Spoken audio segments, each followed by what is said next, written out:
नमस्कार, मैं सैयद अख्तर श्री अरविंदो सोसाइटी की ओर से आपका बहुत बहुत स्वागत व अभिनंदन करता हूं।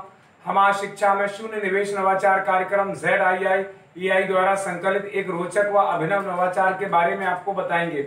हम इनोवेटिव पाठशाला के अंतर्गत NCERT के प्राइमरी सेक्शन के कक्षा 2 की गणित की पुस्तक गणित का जादू के पाठ 8 करो मजे 10 के साथ के नवाचार अभिनव शिक्षण तकनीक की गतिविधि शब्द सागर का इस वीडियो में क्रियान्वयन करेंगे।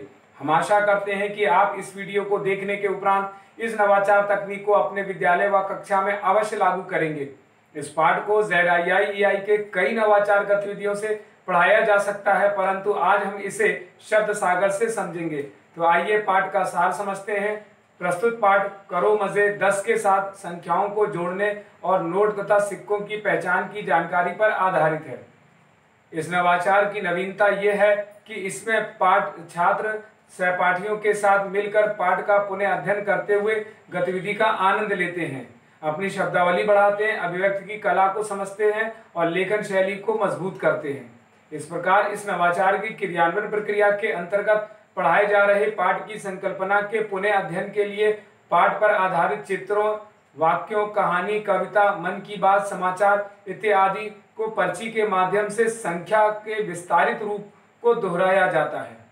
इस नवाचार के क्रियान्वयन अवधि को यदि देखा जाए तो इसकी क्रियान्वयन अवधि 20 मिनट रखी गई है। पूर्व प्रबंधन के लिए शिक्षक एक रंगीन चार्ट पेपर, बॉक्स और स्केच पेन की व्यवस्था करते हैं। साथ ही शिक्षकों के लिए कुछ निर्देश का पालन भी करना होता है, जैसे गतिविधि कराने से एक दिन पूर्व ही शिक्षक छात्रों को पाठ में आए हुए नए शब्दों, वाक्यों, कहानी, कविता, समाचार, मन की बात इत्यादि की शब्दों की पर्ची बनाकर लाने के लिए कहते हैं।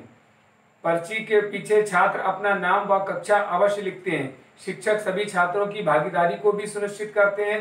साथ ही जिन छात्रों को शब्द को बोलने में कठिनाई होती है उन्हें सहायता प्रदान करते हैं। इस प्रकार पुनः अध्ययन अर्थात इस नवाचार की क्रियान्वयन की प्रक्रिया में पाठ में आए संबंधित नए शब्दों और वाक्यों की पर्ची बनवाकर व पढ़वाकर संख्या के विस्तारित रूप से पाठ को दोहराया जाता है।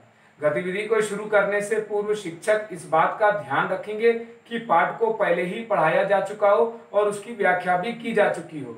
शिक्षक बॉक्स को एक रंगीन चार्ट पेपर इत्यादि से सजाते हैं, जिससे कि छात्रों की उत्सुकता इसमें बनी रहे।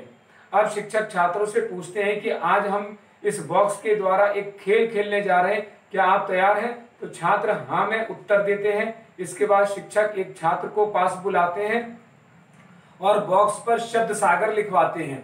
इसके बाद शिक्षक छात्रों को बताते हैं कि आज हम जो खेल खेलेंगे उसका नाम शब्द सागर है। फिर एक छात्र को पास बुलाते हैं और पहले से बनाकर लाई गई पर्चियों को बॉक्स में डलवाते हैं। साथ ही शिक्षक खेल के नियम भी छात्रों को समझाते हैं। इसके बाद एक छात्र आगे आता है और बॉक्स में से पर्ची निकालता है। छात्र किसी अन्य छात्र की पर्ची निकालता है और उस पर लिखे हुए नए शब्द को पढ़ता है। जैसे माना कि पर्ची पर 43 संख्या लिखी है, तब छात्र बताएगा कि 43 का विस्तारित रूप 40 + 3 होता है। इसी प्रकार दूसरा छात्र आएगा, वह भी पर्ची निकालेगा।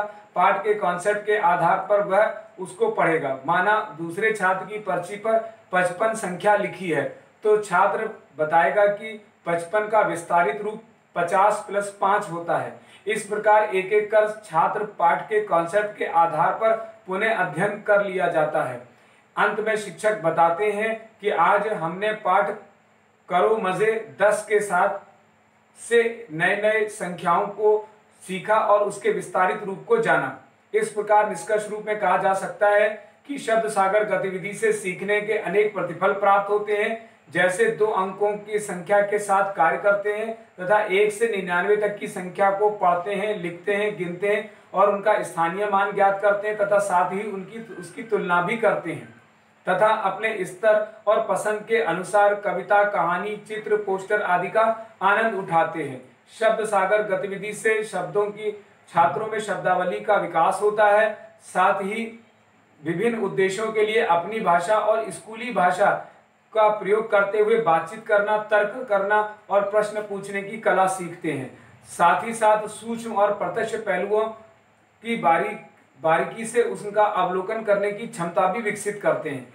इस प्रकार इस गतिविधि से छात्रों में समान भागीदारी का अवसर प्राप्त होता है तथा इस गतिविधि में सभी छात्रों को पीआरपी अनुपात का ध्यान रखा गया है और साथ ही साथ एनसीएफ 2005 के उद्देश्यों का भी ध्यान रखा गया है।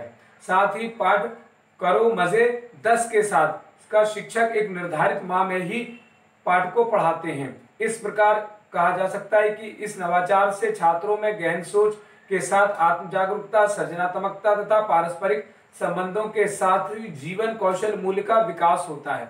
इस नवाचार से छात्र अभिनव शिक्षण तकनीक को भी समझते हैं। यह नवाचार वास्तव में एक अभिनव नवाचार है। ये नवाचार आपको कैसा लगा हमें जरूर बताएं। हम ऐसे कई दिलचस्प नवाचार आपके लिए लाते रहेंगे। आपसे अनुरोध है कि आप हमारा YouTube चैनल सब्सक्राइब जरूर करें। अगर आप इस वीडियो को फेसबुक पर देख रहे हैं तो हमारा फेसबुक पेज लाइक करना ना भूलें। नीचे दिए गए लिंक पर जाकर इनोवेटिव पाठशाला ऐप को भी डाउनलोड कर सकते हैं। इस वीडियो को देखने और लाइक करने के लिए आपका बहुत बहुत धन्यवाद।